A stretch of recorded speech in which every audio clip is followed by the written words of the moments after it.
जय श्री कृष्ण चैतन्य प्रभु नित्यानंद श्री अद्वैत गदाधर श्रीवासदि गौर भक्त वृंद। हरे कृष्ण कृष्ण कृष्ण हरे हरे, हरे राम राम राम हरे हरे। जय श्री श्री गुरु गौरांग जय। तो सर्वप्रथम अस्मदीय गुरुपाद पद्म परम पूज्यपाद पतित पावन परमहंस कुल्ल मुकुटमणि बर्तमान पृथिवीव्यापी श्री श्री गोपीनाथ गौड़ीय मठ प्रतिष्ठानेर आचार्यपाद सभापति ओं विष्णुपाद अष्टोत्तर शत श्री शिल भक्ति विभूद अवधान गोस्वामी महाराजेर अभयर आतुल चरणे साष्टांगे प्रणति ज्ञापन करছি। तत्पर अहैतुकी कृपा प्रार्थना करছি। तत्पर अस्मदीय परम गुरुपाद पद्म नित्यलीला प्रविष्ट विष्णुपाद अष्टोत्तर शत श्रीशिल भक्ति प्रमोद पुरी गोस्वामी ठाकुरेर अभयर आतुल चरणे साष्टांगे प्रणति ज्ञापन करছি। तत्पर सपरिकर सपार्षदरत समस्त पृथिवीव्यापी गौड़ीय मठ सह तत्मठ समूहेर प्रतिष्ठाता आचार्य श्रीशिल भक्ति सिद्धांत सरस्वती ठाकुर प्रभुपाद तत्पर सम्प्रदाय में स्वीकृति सकल आचार्यवर्गर चरणे दंडवत प्रणति ज्ञापन करছি। और दूर दूरान्त থেকে যে সকল ভক্তবৃন্দ আমার কথা শ্রবণ করছেন সকল ভক্তের অভয় চরণে রাতুল্য চরণে ধন্যবাদ প্রণতি জ্ঞাপন করছি। শিল রূপ গোস্বামী পাদ নিত্যলীলামে যিনি রূপমঞ্জরী, যাকে বলা হয় রাসলীলার মুখ্য স্বরূপ। রূপমঞ্জরী এক মুখ্য ভূমিকা রাসলীলাতে পালন করছেন।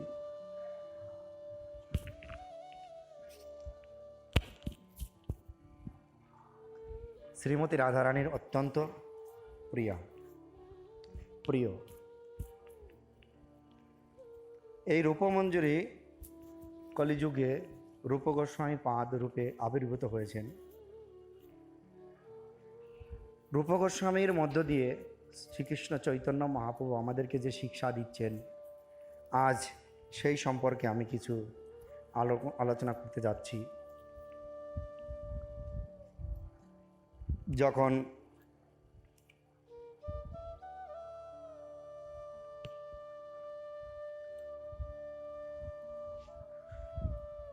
মহাপ্রভু প্রয়াগে ছিলেন,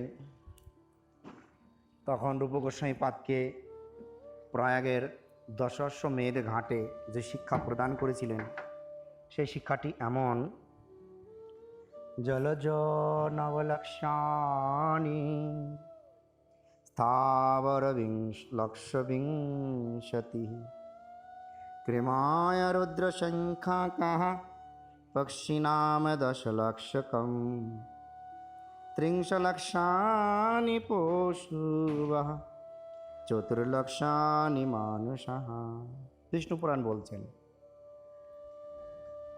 জলজন্তু 9 লক্ষ বার, বৃক্ষপস্তুর আদি স্থাবর 20 লক্ষ বার, কৃমি কীট 11 লক্ষ বার, পক্ষী সমূহ 10 লক্ষ বার, পশু সমূহ 30 লক্ষ বার এবং মনুষ্যগণ 4 লক্ষ যোনিতে ভ্রমণ করিয়া থাকে। অর্থাৎ বিশ্বের অনন্ত জীবগণকে 84 লক্ষ যোনিতে ভ্রমণ করিতে হয়। জন্মান্তরবাদের চক্রে আমরা এইভাবে ভ্রমণ করছি। বিচার করলে এই ভ্রমণের মনুষ্য জন্মটা অতি অল্প।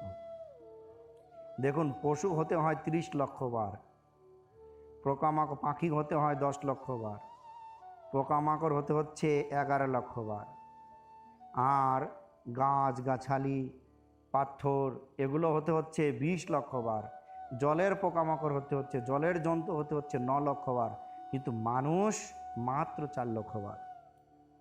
তাই এই মানুষটাকে, এই জীবটাকে, এই জীব, সমস্ত জীবকে এইভাবে, তো জীব হচ্ছে ভগবানের তটস্থা শক্তি। কিন্তু এই জীবকে কীভাবে নেই না, জীব হচ্ছে বিভু, জীব হচ্ছে অনু চৈতন্য, আর ভগবান হচ্ছে বিভু চৈতন্য। এই অনু চৈতন্যের পরিমাণ বলেছেন কেশগ্রের যে কেশগ্রের মানে একটা চুলের অগ্রভাগের 1000 বার ভাগ করলে 1 ভাগের সমপরিমাণ হয় একটা আত্মার বা একটা জীবের অংশ, মানে পরিমাণ। তা বলছেন জীব তো সূক্ষ্ম স্বরূপ, জীব চিৎকণ, জীব সংখ্যাতীত, জীব অসংখ্য, কিন্তু তিনি অনু, ক্ষুদ্র। কেমন পরিমাণ? চুলের অগ্রভাগের 1000 বার ভাগ করলে 1 ভাগের সমান হয়, খুবই ছোট, যা জগতের কোনো যন্ত্রের দ্বারা দেখা সম্ভব নয়। তাই মহাপ্রভু বলছেন জীব 2 প্রকার, এক নিত্য মুক্ত, এক নিত্যবদ্ধ। এর মাঝামাঝি একটা থাকে বদ্ধ মুক্ত। এটাকে বলেন 2টো অবস্থাতে ভাগ করেছেন। নিত্যমুক্ত ভগবানের নিজ জন, অপ্রাকৃত, তাদের জগতের সঙ্গে কোনো সম্পর্ক নেই, কিন্তু নিত্যবদ্ধ। এই নিত্যবদ্ধগণ পুনঃ স্থাবর জঙ্গম ভেদে 2 প্রকার হয়। নিত্যবদ্ধরূপ যে জীব, এটা স্থাবর আর জঙ্গম ভেদে 2 প্রকার হয়। স্থাবর কি? বৃক্ষ, পস্তুর আদি অচল জীবসমূহ, যা চলাচল করতে পারে না, একই জায়গায় স্থির থাকে, যেরকম বৃক্ষ, পাথর ইত্যাদি, এগুলোকে স্থাবর বলা হয়। আর জঙ্গম, জঙ্গম হচ্ছে পশু, পাখি, মানুষ আদি যে সকল জীবগণ চলাচল করতে পারে, কথা বলতে পারে, শব্দ করতে পারে, আওয়াজ করতে পারে। এই জঙ্গম আবার 3 ভাগে ভাগ করা হয়েছে। একটা হচ্ছে তির্যক পক্ষীগণ, একটা হচ্ছে জলচর, একটা হচ্ছে স্থলচর প্রাণীসমূহ। তির্যক পক্ষীগণ, জলচর, স্থলচর। দেখুন, পাখি একটা শ্রেণী, জলচর মানে জলের মধ্যে যে জীবগুলো, স্থলচর মানে স্থলভাগে যে বিচার করছে, স্থলভাগে নানান ধরনের পশু পক্ষী, কীট পতঙ্গ, জানোয়ার বিরাজমান। এদের মধ্যে খুব অল্প পরিমাণ হচ্ছে মানুষ। সেই অত্যল্প মানব দিগের মধ্যে পশু প্রায় স্বভাব বিশিষ্ট সেই অল্প মানুষ খুবই কম। তারপরে আবার সেই মানুষের মধ্যে কেমন স্বভাব? পশুর স্বভাব বিদ্যমান। তাদের মধ্যে আছে ম্লেচ্ছ, পুলিন্দ, শবর, নাস্তিক, বৌদ্ধ দিগকে বাদ দিলে সবাই নাস্তিক। কজন থাকে? একে তো মানুষের সংখ্যা খুবই কম, এর মধ্যে আবার পশু প্রায় বেশি, পশুর স্বভাব বিশিষ্ট। জগতে এই ধরনের লোক কলিকালের প্রধান বৈশিষ্ট্য ভণ্ডামি, সংশয়, দ্বন্দ্ব, কলহ, অন্ধকারময় জগৎ। হ্যাঁ, তো দেখুন, তাই কি বলছেন, এর মধ্যে বেদনিষ্ঠ মনুষ্য খুব কম, বেদনিষ্ঠ মনুষ্য খুব কম। বলছেন বেদনিষ্ঠ আবার 2 প্রকার হয়, এক ধর্মাচারী, এক অধর্মাচারী। অর্থাৎ বেদবিহিত কার্য যিনি করেন তিনি ধর্মাচারী, আর অধর্মাচারী তিনি বেদকে মেনে কিন্তু বেদের নিয়মগুলোকে মানছেন না, তাকে বলা হচ্ছে অধর্মাচারী। মানে ধর্মকে আশ্রয় করে যিনি ধর্ম করছেন,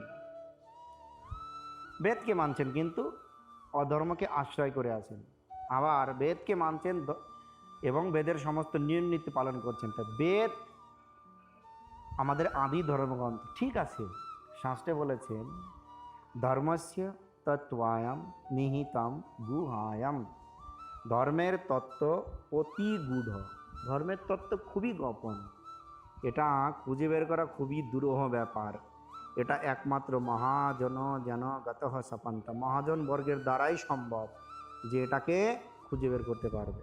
তাই দেখুন, এই বেদের মধ্যে যারা ধর্মাচারী আছেন তারা বেশিরভাগই কর্মে আকৃষ্ট হয়। যারা কর্ম করে, কর্মকে প্রাধান্য দিয়ে বেদকে অনুসরণ করে, তাদেরকে কর্মী বলা হয়। কর্মী তার কর্মের ফল ভোগ করবে। যারা কর্মকেই প্রাধান্য দেন, কর্মকেই মুখ্য মনে করেন, তারা কর্মী। কর্মী কর্মের ফল পাবে, এটা স্বাভাবিক। যে কোনো কর্ম করলে তার ফলটা ভোগ করতে হবে। তো বলছেন এই কর্মীর মধ্যে থেকে, যে কোটি কর্মীর মধ্যে একজন জ্ঞানী পাওয়া যায়। জ্ঞানী, যিনি নিরাকার ব্রহ্মা, ভগবানের অঙ্গজ্যোতিকেই ব্রহ্ম পরতত্ত্ব বলে মনে করেন। আরে ভগবানের শরীরের অঙ্গজ্যোতি, শরীর থেকে বের হওয়া সেই জ্যোতিকেই যদি পরতত্ত্ব মনে করে, তাহলে ভগবান কি? যার শরীর থেকে, যিনি মূল উৎস, তিনি পরতত্ত্ব হলেন না, তার শরীর থেকে বের হওয়া আলো পরতত্ত্ব হয়ে গেল। একটা হাসির গল্প, একটা হাসির তত্ত্ব, যে মূল উৎসর চেয়েও শরীর থেকে বের হওয়া আলোক রশ্মি পরতত্ত্ব হয়ে গেল। তো জ্ঞানী, তো বলছেন কোটি কর্মীর মধ্যে একজন জ্ঞানী। আবার বলছেন এইরকম কোটি জ্ঞানীর মধ্যে, যাদের মধ্যে শ্রদ্ধালু হয় একজন মুক্ত। কোটি কর্মীর জ্ঞানীর মধ্যে হয় যে একজন মুক্ত, তাহাদেরকে মুক্ত বলা হয়েছে। যার জড়বুদ্ধি মুক্ত তিনি, যার জড়বুদ্ধি কবল হইতে নিষ্কৃত পেয়েছে, জগতের সকল যে জাগতিক বিচার বুদ্ধি ও থেকে মুক্ত হয়েছে, তাকে মুক্ত বলা হয়।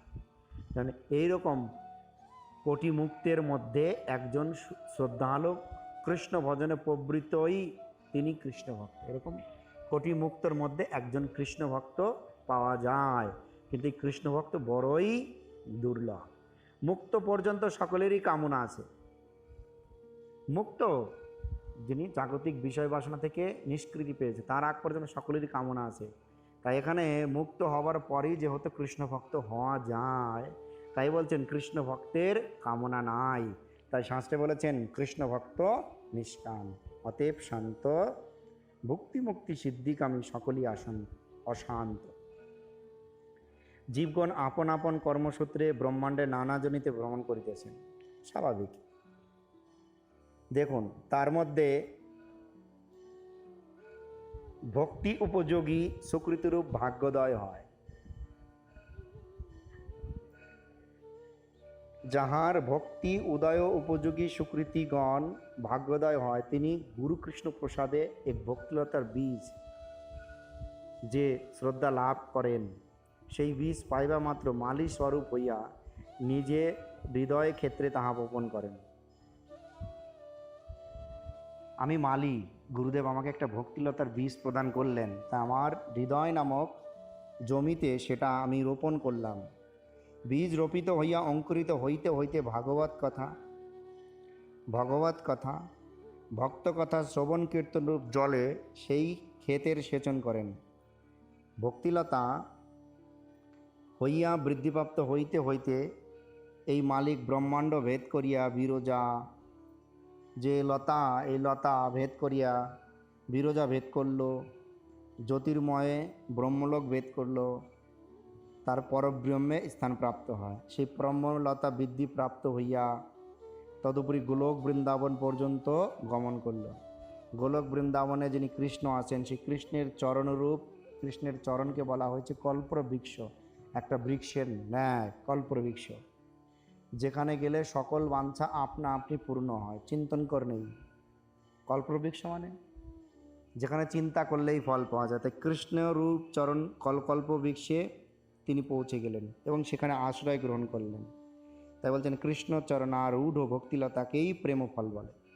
তাই প্রত্যেকটি বস্তুর সাধ্য কি? সেই প্রেম ফল। দেখুন সাধ্য কি? প্রেম ফল। এ যাবৎ সাধক মালি শ্রবণ কীর্তন রূপ জল সেচন করিতে থাকেন। প্রক্রিয়ার সময়ে জল সেচন ব্যতীত আরেকটি প্রক্রিয়া আছে।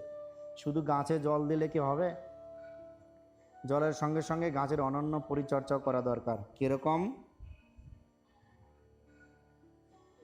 কিছুদিন জল সেচন করতে করতে লতা যখন বর্ধিত হবে, তখন অপর জন্তু আসিয়া তাহার পাতা ছিঁড়িয়া ফেলে বা উৎপাত করে পাতা শুকিয়ে যাবে। উত্তাপ আদিতে পাতা শুকিয়া যাইবে। এই প্রক্রিয়ায় বৈষ্ণব অপরাধী দুষ্ট জলজন্তু স্থানীয় বস্তু।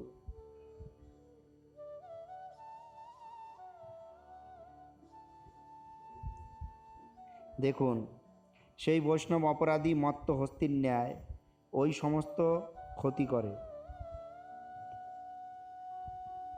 সে সময় মালি বেড়া দিয়া বা আবরণ প্রস্তুত করিয়া বিশেষ যত্ন করিতে থাকে, তাহাতে অপরাধ হস্তির ন্যায় উদ্গম হয়। এই সময় আরেকটি উৎপাত আসে, যে সময়ে ভক্তিলতা উঠিতে থাকে হস্তির ন্যায়। হস্তি কেমন? এত সুন্দর করে স্নান করবে, আবার গিয়ে ধুলাই করা করবে, স্নানের পরে ধুলাই করে ফেলবে, এটা কেবল হস্তির স্নান, যার কোনো মূল্য নেই। এমন বাড়বে, যেটা বলছেন হস্তির উদ্গম হয় না। অপরাধ হস্তির উদ্গম হয় না, তাহাতে অপরাধ হস্তির উদ্গম হয় না। এই সময় আরেকটি উৎপাদ আছে, যে সময় ভক্তিলতা উঠিতে থাকে সে সময় যদি উপশাখা অধিক বৃদ্ধিপ্রাপ্ত হয়, তাহাতে দোষও জন্মে। কারণ আমার মূল শাখা বাড়বে না, শাখা প্রশাখা বেড়ে বেড়ে গাছের বর্ধন রহিত হয়ে যাবে। সেই সময় উপশাখা অধিক বৃদ্ধিপ্রাপ্ত হয়, তাহাতে দোষও জন্মে। উপশাখাগুলি ভক্তিবাঞ্ছা, মুক্তিবাঞ্ছা, নিষিদ্ধ আচার, কুটিনাটি, জীবহিংসা, প্রবৃত্তি, লাভেচ্ছা, নিজের জড়ীয় সম্মান প্রতিষ্ঠা আশা ইত্যাদি। বিশেষ সাবধান না হইলে শ্রবণ কীর্তন আদি সেচক জলে মূললতার প্রতিকূলে উপশাখা সময় অত্যন্ত বৃদ্ধিপ্রাপ্ত হইতে থাকে, তাহাতে মূল শাখা স্তব্ধ হইয়া বাড়িতে পারে না। অতএব মালি এই উপশাখারূপ অনর্থগুলিকে শ্রবণ কীর্তন জলসেচন সময়ে প্রথম হইতেই সেদন করিবেন। তাহা হইলে মূল শাখা বৃদ্ধিপ্রাপ্ত হইয়া বৃন্দাবনে যাইবে। তাই লতাতে কোনো প্রকারের জন্য ব্যাঘাত না হয়, জল দিতে হবে। জলটা কি? সাধু মুখে কৃষ্ণ কথা শ্রবণ, আর অনার্থ, অসৎ তৃষ্ণা, লাভ, প্রজা প্রতিষ্ঠা ইত্যাদি আদি কোনো রকমের উপশাখা বা অন্য জীবজন্তু দ্বারা উৎপাত দ্বারা, খরা বৃষ্টির দ্বারা কোনো উপায়ে যেন আমার সেই ভক্তি নামক যে লতা গুরুদেবের নিকট থেকে প্রসাদ স্বরূপ পেয়েছিলাম, তার যেন ক্ষতি না হয়। তাকে আমাকে যে কোনো উপায়ে ভগবান কৃষ্ণের চরণ পর্যন্ত নিয়ে যেতে হবে। তো দেখুন, অনার্থগুলিকে শ্রবণ কীর্তন জলসেচন সময়ে প্রথম হইতেই সেচন করিবেন। তাহা হইলে মূল শাখা বৃদ্ধিপ্রাপ্ত হইয়া বৃন্দাবনে যায়। তাই এই প্রেমের জীবের পরম পুরুষার্থ, এটাই ভগবানের ওই প্রেমই পরম পুরুষার্থ। ধর্ম, অর্থ, কাম, মোক্ষ, শান্তি এ কিছুই না, তৃণসম। ওই প্রেমের নিকট ধর্ম, অর্থ, কাম, মোক্ষ এই যে চার পুরুষার্থ, এর কোনো মূল্য নেই, মূল্য নেই। তাই আমরা কি করব? আমাদের প্রত্যেকেরই গন্তব্যস্থল কোথায়? সেই ভগবানের অর্থাৎ রাধা গোবিন্দের চরণতলে যে কল্পবৃক্ষ স্বরূপ চিন্তা করা হয়েছে, সেই ভক্তিলতাকে ওখানে পৌঁছে নিয়ে যাওয়া, অর্থাৎ সেই বৃন্দাবনে গিয়ে প্রেম ও ফল লাভ করা। এ সম্পর্কে এ পর্যন্ত কৃষ্ণ বশীকরণ সিদ্ধ ঔষধিরূপ দাস্যাদি কেবলমাত্র প্রেমের লেশ মাত্র অন্তঃকরণ পথের পথিক হয় না, সে পর্যন্ত সমৃদ্ধিশালিনী সিদ্ধি সমগ্র ধর্মমার্গের বিজিতা শ্রেষ্ঠ, অর্থাৎ শ্রেষ্ঠ সত্যাদি ধর্মমূলক সমাধিরূপ উৎকৃষ্ট ব্রহ্মানন্দ নিজ নিজ চাকচিক্য জীবকে চমৎকৃত করে। দেখুন, রূপ গোস্বামীপাদ আরও বলেছেন যে ভক্তিটা কি, যে পরম পুরুষার্থ ভগবানের চরণে সেই প্রেম ফল লাভ করা। কিন্তু সেই প্রেম ফল লাভ করতে গেলে আমাকে সে যে ভক্তিলতা যে বীজ পেয়েছিলাম, এই ভক্তিটা আবার কেমন? অন্যাভিলাষিতা শূন্যম জ্ঞান কর্মাদি অনাবৃতম আনুকূল্যেন কৃষ্ণানুশীলনম ভক্তির উত্তমা। শুদ্ধ ভক্তির লক্ষণ এই যে শুদ্ধ ভক্তিতে কৃষ্ণের অহৈতুকী সেবা নিমিত্ত স্বীয় উন্নতি যাবতীয় অন্য কোনো বাঞ্ছা থাকিতে পারে না। অন্য অভিলাষ শূন্য, যার মধ্যে ভগবানের সুখ ব্যতীত দ্বিতীয় কোনো অভিলাষ নেই, যার মধ্যে জ্ঞান কর্মের তো কোনো বার্তাই নেই, যেখানে উদ্ধব গোপীদের কাছে কোনো পাত্তা পায়নি, কোনো মূল্য পায়নি, তোমার ওই জ্ঞানের কোনো আবশ্যকতা নেই। তো আমি এ সম্পর্কে আপনাদের একটা উদাহরণ দিতে পারি। যখন কৃষ্ণের দ্বারা আদেশপ্রাপ্ত হয়ে উদ্ধব বৃন্দাবনে এসে প্রথমে নন্দ মহারাজকে বললেন, আপনার ছেলে সাক্ষাৎ পরব্রহ্ম ভগবান, তো আপনারা কেন দুঃখ করছেন? যার ছেলে ভগবান আপনারা তার জন্য দুঃখ করছেন? দুঃখ করার তো কোনো কারণ নেই। আপনারা যদি একটু জ্ঞান থাকতো তাহলে এই দুঃখ করতেন না। তখন নন্দ মহারাজ বললেন, তুমি কোন জ্ঞানের কথা বলছো যে জ্ঞানের জন্য আমার দুঃখ হবে না? আমার ছেলে তুমি বলছো সাক্ষাৎ ভগবান, তো ভগবান যার ছেলে সে চলে গেছে আমাদেরকে ছেড়ে। এই যে বিরহ ভাব, এই বিরহ ভাবে দুঃখ কার হবে না? তারপর কোন জ্ঞানের কথা বলছো যে জ্ঞান পেলে যে ভগবান চলে গেছে দুঃখ হবে না? যিনি হচ্ছে সমস্ত জগতের পরতত্ত্ব, তিনি চলে গেছেন, এই বিরহ ভাবে যার দুঃখ হয় না, তার উপরে আর কোন জ্ঞান আছে? দুঃখ হওয়াটাই স্বাভাবিক। আবার একদিন ভগবানের কাছে নারদমণি গিয়ে জিজ্ঞাসা করলেন, হে নারদ, বলছে হে পরমেশ্বর, আপনি বলুন আপনার ভক্তদের মধ্যে শ্রেষ্ঠ ভক্ত কে? তখন ভগবান বলল, আমার না মাথা ব্যথা হয়েছে, আমি তোমার উত্তরটা পরে দিচ্ছি, তুমি আগে একটা কাজ করো, কোনো ভক্তের চরণধূলি যদি আমাকে এনে দিতে পারো তাহলে আমার মাথা ব্যথা সারবে। তো দেখুন, নারদমণি সমস্ত ব্রহ্মাণ্ড, সমস্ত কোনায় কোনায় সন্ধান করার পরেও কোনো সেই রকম ভক্ত পেলেন না যিনি ভগবানকে চরণধূলি দিতে রাজি হলেন। যার কাছে গিয়ে জিজ্ঞাসা করেন, এই হয়েছে, আপনার চরণধূলি পেলে ভগবানের মাথা ব্যথা চলে যাবে, কৃপাপূর্বক দিবেন কি? শোনা মাত্রই বলে, বাবা নরকে যাব, ভগবানকে দেব চরণধূলি। তো এইভাবে নারদমণি নিরাশ হয়ে যখন বৈকুণ্ঠ ধামে প্রত্যাবর্তন করলেন, তখন ভগবান বললেন, নারদ তুমি এক কাজ করো, সারা ব্রহ্মাণ্ড ঘুরলে তুমি তো ব্রজধামে যাওনি, তুমি একবার ব্রজধামে যাও। ব্রজধামে এসে যখন ব্রজ গোপীদের কাছে বললেন বৃত্তান্ত খুলে, তো ব্রজর গোপীরা বললেন, হ্যাঁ এক্ষুনি দিচ্ছি। শোনা মাত্রই সঙ্গে সঙ্গে তাদের চরণধূলি দিলেন নারদমণির কাছে। যে কোনো উপায়ে ভগবানের মাথা ব্যথা সারতে হবে, ভগবানের সুখ হলেই আমাদের সুখ, এতে আমরা অনন্তকাল নরকে থাকি, এতে আমাদের কোনো আপত্তি নেই।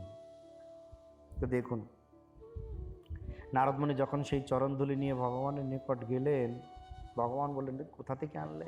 ব্রজধাম থেকে আসতে বললেন।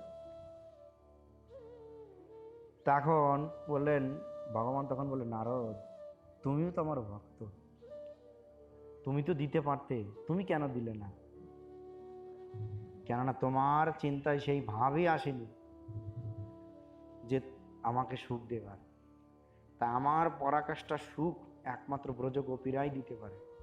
এখন তুমি বিচার করো, যারা সর্বদা নিজেকে ঘোর নরকে ফেলে দিয়ে আমার সুখের জন্য সর্বদা নিয়োজিত, এর চেয়ে বড় কোনো ভক্ত হতে পারে? তো নারদমণি ব্যবহারিক রূপে শিক্ষাটা পেয়ে গেলেন, অর্থাৎ রূপ গোস্বামী পাদ ব্রজগোপী রূপমঞ্জুরি তিনি আমাদেরকে এই শিক্ষা দিচ্ছেন যে ভগবানের সেবা, ভগবানের ভক্তি মানে একমাত্র তারই সুখ, তারই অনুকূল। ভগবানের অনুকূলে যা কিছু আছে সব কিছুই ভক্তি, এখানে কোনো নিয়ম নিতে হবে না, ভগবানের সুখ সেটাই ভক্তি। তো আমরা এর দ্বিতীয় অংশ, হরে কৃষ্ণ, রূপ শিক্ষা, শ্রীল রূপ শিক্ষা চৈতন্য মহাপ্রভু কর্তৃক, এর দ্বিতীয় অংশ আগামীকাল আলোচনা করব। আজ এই পর্যন্তই, কথাকে বিশ্রাম দিচ্ছি। হরে কৃষ্ণ, হরে কৃষ্ণ,